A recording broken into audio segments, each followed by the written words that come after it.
Hello YouTubers, welcome back to another Tesla vlog with me, Adam Well Informed. So you may have seen my last video where I told you 10 key reasons why your next car should be a Tesla Model 3. If you're now considering purchasing a Tesla Model 3, or you just want to know what the upkeep of a Tesla Model 3 is, you've come to the right place, as this video should clear that up for you. It's no secret that the Tesla Model 3 is an electric car, and it has no engine whatsoever, but a motor or two and a battery pack. So does that mean there's more or less maintenance? How much does it cost to charge a car to full? What are the estimated residual values looking at in 4 years' time? Is car insurance expensive? I'll be going through all these questions and more so you know what the costs are like to run a Tesla Model 3 and you can stack that up against your existing vehicle. I've also done a cost comparison to an equivalent hybrid in its segment, but I've decided that I will release that in a separate video as I don't want to drag this video out for longer than it has to be. I've also broken down the video into sections so you can easily go back or switch to watch the section you want to watch the most. It's pretty neat if you want to convince a friend or a partner that your next electric car has to be a Tesla without having them watch the whole video, especially if they're going to be interested in a certain section. So without further ado, let's get into it. So to start off, I want to cover the cost to charge the car. There's two ways that you can do this. You can charge from home or using a public charger or Tesla supercharger, which is the same thing. Either way, you're going to be paying per kilowatt here in the UK and most places around the world. I am aware that in some states in the US that they actually charge per the minute, so you may need to check that if you're in the US, but the method I'm going to be using is the most common method, that is for paying for your energy usage. If you're charging from home, this rate depends on your home electricity tariff, or if you're charging at a public charger / Tesla supercharger, this will be set by the provider. If you're not already aware, home charging is likely to be cheaper as well as more convenient for you to do. Realistically, for the average everyday driver, it's likely over 95% of your charging sessions will be from home. So let's start off with home charging costs before discussing public chargers, which you'd use less frequently anyway. There are a number of different energy tariffs here in the UK. Some tariffs are more EV friendly than others, and what I mean by that is they have designated off-peak times where you benefit from a super low electric rate. On the Octopus Agile tariff, an extreme case of this was that Octopus were actually paying homeowners to use energy at certain dates and times of the day. So literally it costs your provider to charge your car. Bear in mind though that is an isolated case and costs for that tariff can be high at times too.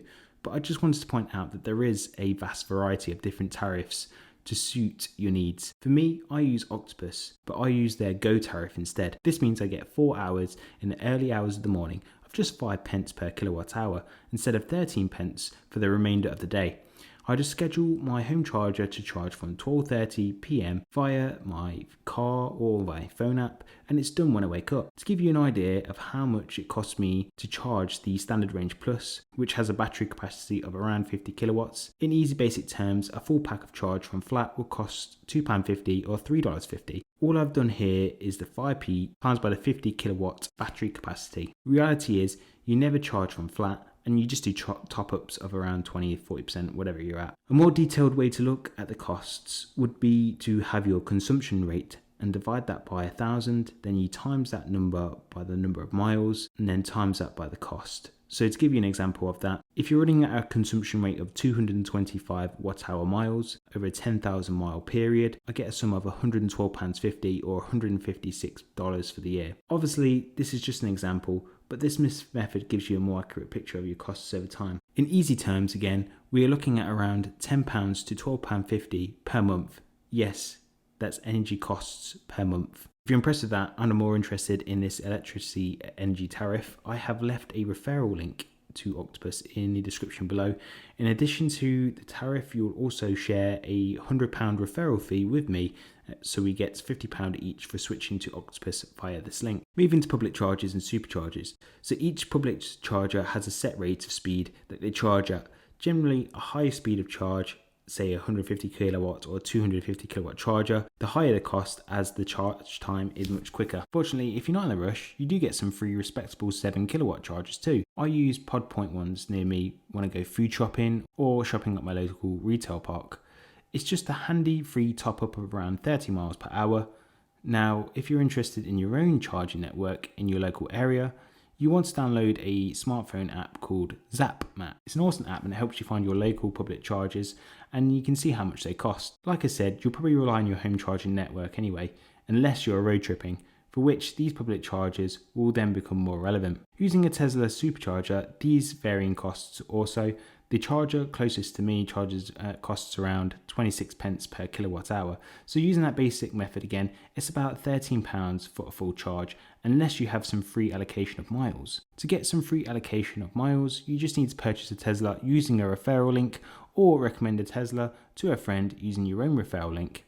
Feel free to use mine in the description below if you need one, but even if you don't use it, make sure you use someone else's referral link just so you secure them 3 miles for yourself. To conclude, over a year of home charging, I'm saying based on my own charging data, for 10,000 miles a year, it should cost me £120 or £144 or $166 to $195 a year for me to run the car. For those gas, petrol, diesel cars, that's like a monthly cost rather than a yearly cost. So even though a Tesla Model 3's initial purchase price may be more than a new ICE competitor's car, you're really going to claw back some of the savings because your fuel allowance will drop considerably when you go electric. Moving on to maintenance and servicing costs, EVs in general have lower costs because their combustion engine cousins have more moving parts. They have all sorts of parts like catalytic converters and spark plugs, etc. that you just don't need in an electric vehicle. Less parts mean less things to go wrong in theory. If you purchased a new ICE car today, chances are they'd try to sell you a servicing plan of say £25 to £30 a month, as you need to get the car serviced annually. Tesla doesn't need to sell an annual service plan because they're not essential. Instead, they publish a maintenance list of like 4 items that you need to do, and you only arrange a service if something is wrong. There's no oil top-ups or anything like that. We're talking about screen wash, tyre rotations, changing an air filter, and maybe draining and topping up the brake fluid after so many miles. These are not items that will cost you an arm and a leg. Half of them you can do yourself. In the UK, you still need to have an MOT at year 3, like any other car, but there'll be a number of items which will not be applicable because it's not a nice car.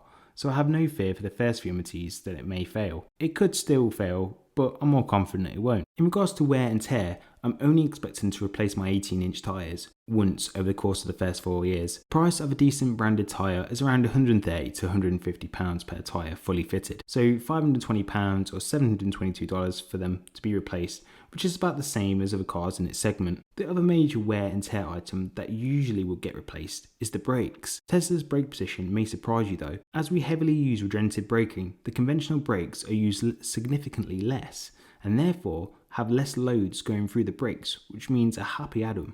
But Elon Musk literally said word for word, brake pads on a Tesla literally never need to be replaced for the lifetime of the car, which if you add that up, that's a significant saving on its own. Moving on to car insurance, straight up I paid £488 fully comp for the year, which for me and my wife, as 2 reasonably young humans at 26 years old, for a car in the maximum insurance group, I was pretty chuffed at that. Don't get me wrong, I really maximised what I could do to reduce the premium, but also ensuring the cover was accurate of course. If you're interested in how I got it so low and how I managed to get a 5% discount on top of my lowest quoted premium, take a look at my dedicated video on the screen now. If you're serious about purchasing a Tesla in the UK, this video is going to be totally relevant for you. Before I tell you how much I think the residual values will be, please remember to support my channel by hitting the like, subscribe button and the notification bell. Such a quick gesture really helps me out if you enjoy Tesla content like this. When we talk about road tax in the UK, I think the legislation and the rules around vehicle exercise duty have changed quite a bit over the last 10 years, but overall the system has always been designed to favour more environmentally friendly vehicles. Thankfully, that means when it comes to owning a Tesla Model 3, you pay a grand total of £0, but don't think you can drive off into the sunset after a year because you still have to apply to renew it yearly as if you would have to pay. It's just, you don't have to pay. yeah, it's very bizarre, but I don't make the rules, I just follow them. If you forget to renew and the DVLA do a cheeky check on your vehicle, you can expect a fine because you didn't renew even though you didn't need to pay. So don't forget to renew your exercise duty online each year still. Another thing the government thought was a genius idea was to slap a luxury car tax on cars over £40,000, which makes sense, but when there are a limited variety of electric vehicles on the market, to slap a tax on potentially the biggest EV in the market would probably be counterproductive in encouraging EV ownership. So thankfully they listened and abandoned that idea. So zero tax to pay here in the UK for exercise duty / car tax, just don't forget to renew it each year. If we move to residual value, this is a completely interesting topic and it is completely debatable at the same time. And I fully expect someone to call me ludicrous here. So after a 4-year period, if what Elon has told us comes to fruition, this car will be worth roughly 2 times what I purchased it for. Nah, I'm just kidding. I have no idea what the value would be, especially here in the UK, as the car will have only been in the UK market since June 2019, I believe. This means that there is limited data to make an accurate prediction. So I headed stateside where the US has had the vehicle for almost 4 years. So even though it is a different market, roughly speaking, it does have better data than what I could find in the UK. I mentioned in the previous video that Electrek had claimed a residual value of around 90% after 3 years, and Yahoo Finance had around 77% for a 5-year period. Also, I think because the article was a bit difficult to interpret. But in the end, I settled on a figure from a website called CarEdge.com, who claim to be a US-based independent company created to assist vehicle shoppers in their vehicle purchasing process. To me, this seemed to be the fairest and most accurate way of evaluating what the car could potentially be valued in 4 years' time. I entered in the price of a UK Model 3 in Great British Pounds, as they work in a percentage anyway. So for annual mileage of 10,500 miles, ideally I would have wanted 10,000 miles exactly, but it's close enough. And the final residual value quoted was 68%, or a resale value of 27,800. So this is a prediction, and it will lose around 32% of its value after 4 years. This obviously doesn't take into account a robo-taxi situation, which could have a positive effect if that situation does come to fruition, but I feel like this is just a conservative figure to use as a residual value for now, and anything more will just be a bonus really. Purchasing price. So the final point is purchasing price. This isn't a running cost, so I'm literally just going to touch on this just for those who didn't see my previous video on 10 key reasons why a Tesla Model 3 should be your next car. So depending on where you live in the world, each country or jurisdiction will likely have its own financial incentives to reduce costs of the vehicle or cost of the home charging facilities. Whenever EV ownership begins to really take place, governments will likely start to reduce or totally withdraw their grants or rebates. That has happened here in the UK already for cars over 35,000. You get 0 grant now, whereas before it was around £3,000. Contrary to that statement, Germany increased their support only last year, and now the US is rumoured to increase their own EV credits to around $7,500. So my final point is on this topic, just find out what you're entitled to now, and if that is a significant amount of support, consider that the government may pull that at any time. Here in the UK, Tesla have managed to absorb some of that cost increase, but not all of it. So it's just something to consider and not be relied upon when purchasing the vehicle in the future. To conclude, I've tested this up and I get around £608 or $845 for the entire first year, and £2,992 or $4,156 for the whole 4-year period.